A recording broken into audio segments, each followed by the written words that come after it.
আসসালামু আলাইকুম রহমতুল্লাহ বরকাত। আজকে 30শে আগস্ট 2024, স্যাটারডে।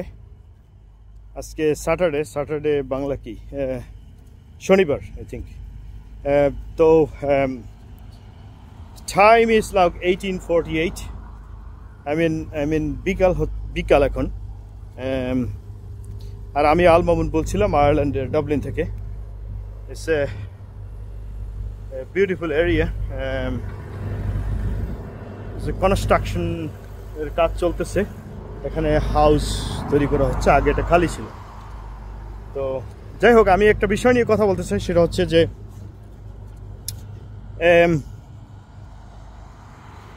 ধরেন যারা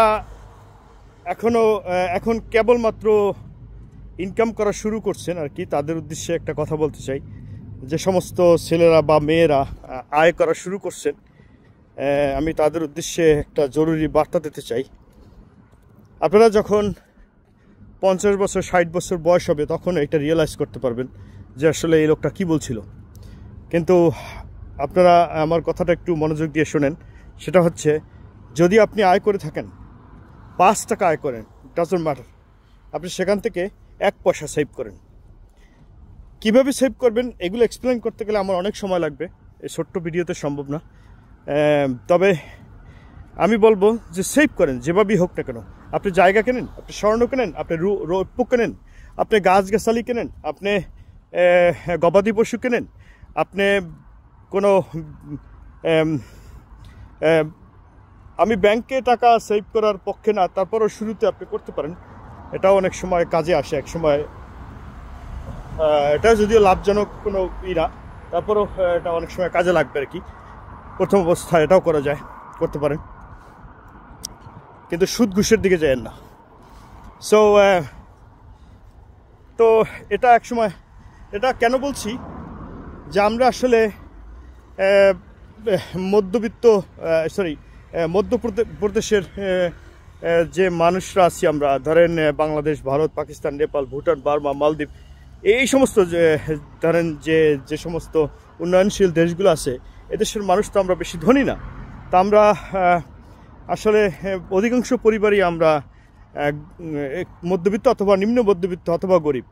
সো এখন ধনী যারা আছে তাদেরও দেখা যায় আত্মীয় স্বজন অনেক গরিব থাকে, কিন্তু তারা ওইভাবে তাদেরকে সাহায্য করে না, সহযোগিতা করে না, বা তাদের পাশে এসে দাঁড়ায় না, তাদেরকে স্বাবলম্বী করার জন্য চেষ্টা করে না। জাস্ট তাদের নিজের চরকায় তারা তেল দেয়। সবাই এরা আমরা করে থাকি। তো যেহেতু সবাই আমরা এটা করে থাকি, উন্নয়নশীল দেশের মানুষরা, সেহেতু আপনি কেন নয়? Why not you? আপনি কেন নয়? আমি কেন নয়? সো তোমরা যারা নতুন আয় করা শুরু করবা, তখন আমি তোমাদেরকে এটা অ্যাডভাইস করব, তোমরা যথেষ্ট পরিমাণে চেষ্টা করবা সেভিংস করার জন্য। 20-30 বছর পরে তোমরা টের পাবা যে আসলে এই সেভিংসটা আসলে তোমার বিরাট একটা অ্যামাউন্ট হয়ে দাঁড়াইছে। ছোট্ট ছোট্ট সেভিংস তোমার 20-30 বছর গেলে তোমার বিরাট একটা অ্যামাউন্ট হয়ে দাঁড়াবে। তখন তুমি দেখতে পাবে যে এটার দ্বারা তুমি অনেক কিছু করতে পারতেছো। রেস্ট অফ দ্য লাইফ, তোমার জীবনের শেষ দিকটা খুব ভালো যাবে। আর যদি তুমি সেভিংস না করে ব্র্যান্ডের জামা কাপড়, ঘড়ি, প্রসাধনী, হ্যাঁ, মানুষ দেখানোর জন্য ইত্যাদি ইত্যাদি করে থাকো, then end of the life you will be struggling to survive yourself. So this is very important message for every human being. So save something, whatever you earn, just anything at all. আমি একজন রিক্সা চালক বা একজন দিনমজুর শ্রমিক, তাদেরকেও বলবো, আপনি যদি 500 টাকা রেগুলার আয় করেন, সেখানে 2 টাকা 1 টাকা সেভ করেন। After 30 years, 20-30 years later, it's going to be big amount. You know, realize this, but you will realize when you have that amount. So that's it. Thank you very much. সবাই ভালো থাকবেন।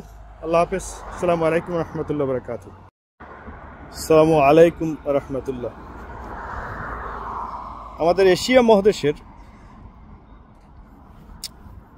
ডাক্তাররা বলে থাকেন, মরিচ, কাঁচা মরিচ বা শুকনা মরিচ শরীরের জন্য খুব উপকারী। তাহলে প্রথমে আমি অল্প একটু বলে নেই, কেউ রাগান্বিত হয়ে না। মরিচ আসলেই শরীরের জন্য উপকারী। তাহলে এই ইউরোপ আমেরিকায় কেন মানুষ মরিচ খাচ্ছে না? এদের কি অর্থনৈতিক সমস্যা? এরা তো মরিচের গোডাউন বানাই রাখতো যদি মরিচ এতই শরীরের জন্য উপকারী হইতো। হ্যাঁ, তবে এরা মরিচ খায়, কিন্তু সেটা আমাদের মতো ওই রকম মরিচ না, ওই যে শুকনো মরিচ, তারপরে ছোটো ছোটো যে কাঁচা মরিচগুলো, ওইগুলো না। এদের সে মরিচ আছে, যারা ইউরোপে থাকেন, আমেরিকা থাকেন, তারা জানেন যে কোন কোন জাতীয় মরিচ এদেশে আছে। চিলি বলা হয়, এই যে লম্বা লম্বা বড় বড়, কিন্তু ঝাল নাই। রেড চিলিটাই সামান্য ঝাল আছে, কিন্তু অন্যগুলায় তেমন ঝাল নাই। কিন্তু আমাদের দেশে যে মরিচ পাওয়া যায় তা মুখে দিলে সাধারণত মানুষের দেখি আমি তারা প্রচুর পরিমাণে খায়, কিন্তু আমার মতো মানুষ যারা আছে, আমি কোনো মরিচ জাস্ট কাঁচা মরিচ যদি মুখে দেই, তাহলে আমার মনে হয় মুখের ভিতরে কেউ ফায়ার হইতেছে, আগুন জ্বালাই দিছে, এরকম হইতেছে মনে হয়। এখন আমার কথা হচ্ছে, আসলে মরিচ, হ্যাঁ, কাঁচা মরিচ বা শুকনো মরিচ যেটাই হোক না কেন, শরীরের জন্য উপকারী। পৃথিবীর সকল খাবারই শরীরের জন্য উপকারী, যেগুলো খাবার আর কি, যেগুলো আমরা খেয়ে থাকি। তো অখাদ্য কুখাদ্যের কথা বলছি না। তো এখন ব্যাপার হচ্ছে যে প্রত্যেকটা জিনিসের একটা নিয়ম পদ্ধতি আছে।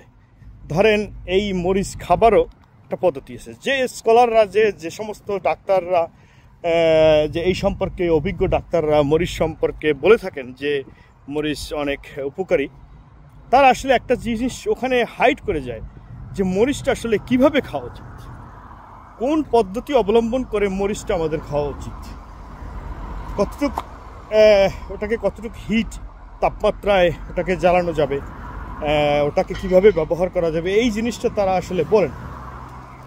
এটা আসলে দুঃখজনক ব্যাপার।